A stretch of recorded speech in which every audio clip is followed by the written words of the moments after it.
The information and communication technology industry.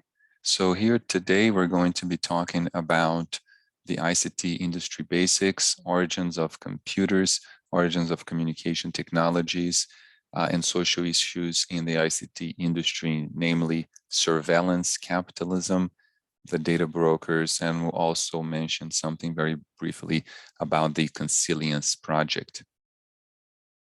So let's first talk about the origins of the ICT industry. As the computer and telecommunication technologies developed and became highly integrated into various social practices in the 20th century, the ICT industry was developed, that is ICT as information and communication technologies.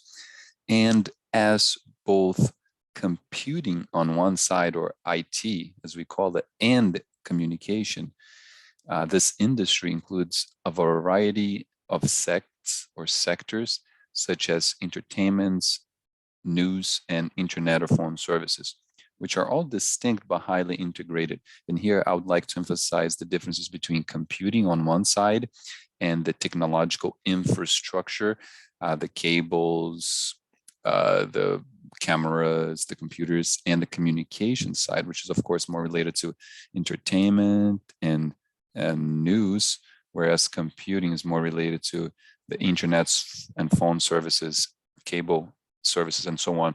But of course, they both kind of need each other. So some basic terminologies: the ICT industry is the sector of the economy that involves the use of information and communication technologies. There are various interpretations of what counts as an industry and various industry classifications or industry taxonomies. ICT-related goods and services fall across distinct industries: manufacturing, services, and communications. Information industry. There are three facets. So content, computers, and telecommunications. So before I emphasize computers and telecommunications, and I kind of put the content within telecommunications, but we can also think of the content, the writers, the directors, the creative, human artistic production as a separate one. So we can think of either two or these three division here, three main facets.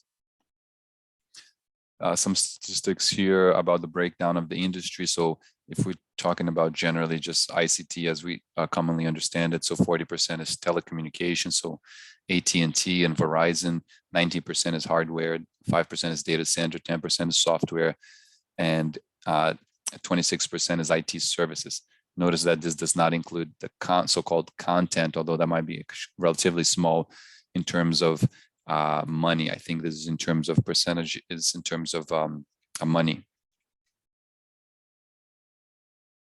ICT goods and services. In economics, goods are things that can be used or consumed, whereas services are intangible actions performed for a consumer.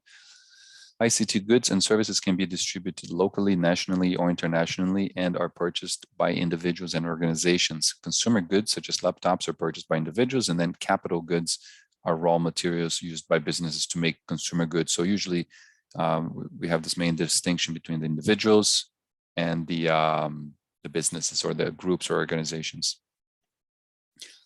The terms outsourcing and offshoring are often used interchangeably, but they're slightly different, and it may be good to remember in the context of ICT industry. So outsourcing is the use of components or labor from external suppliers. So for example, somebody may say we're outsourcing our phone services to another firm, whereas offshoring relocates business processes such as manufacturing and customer support to lower cost locations in other countries. We are relocating our production abroad. So one is relocation and the other one is creating a third-party service.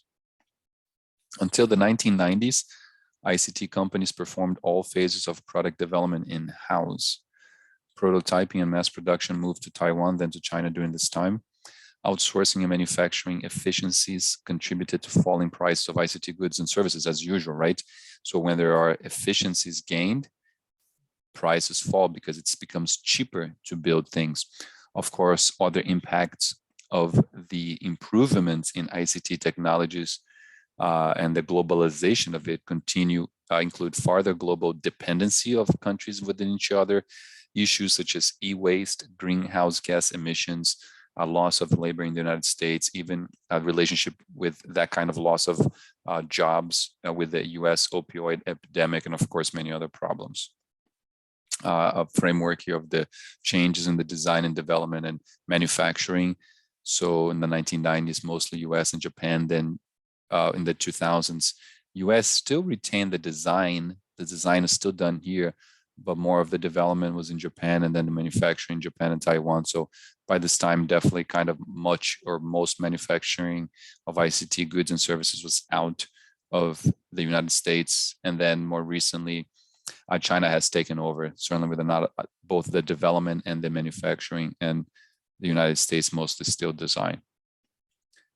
For comparison here, in 1995, $1,800 purchased a desktop computer with a 33 megahertz processor, 8 megabytes of RAM, 200 megabytes hard disk. 2015, that's only 20 years later, a third of the price, and 10 times or 1.7 gigahertz processor. So that's 300 times 4 gig of RAM compared to 8 megabytes of RAM. So that's 500 times. I mean, imagine the difference of 500 times. That's a lot.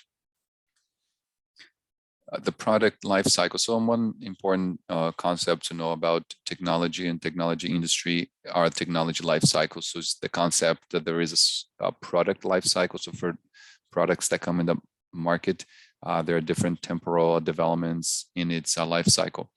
So first, there's research and development, and this here is kind of the cost and the related and the also availability of the products. So increasing sales and profits. If the project successful, then the stables, the sales and the profits become stable, and then there are declining sales and profits. So actually, the green is money here.